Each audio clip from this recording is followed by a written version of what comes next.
presensya mo nagpupugay ang lahat. Papuri kay Yahweh.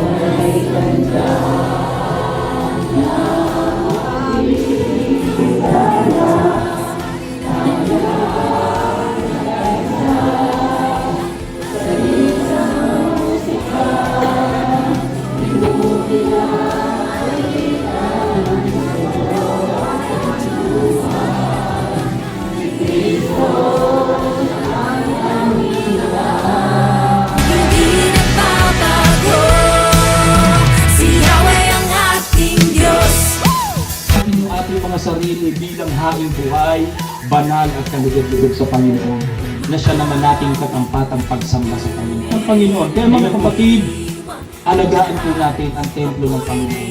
Hindi lang itong literal temple, maging yung ating templo, yung ating mga sarili.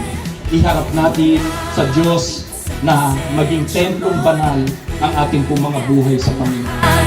Papuri kay Yahweh.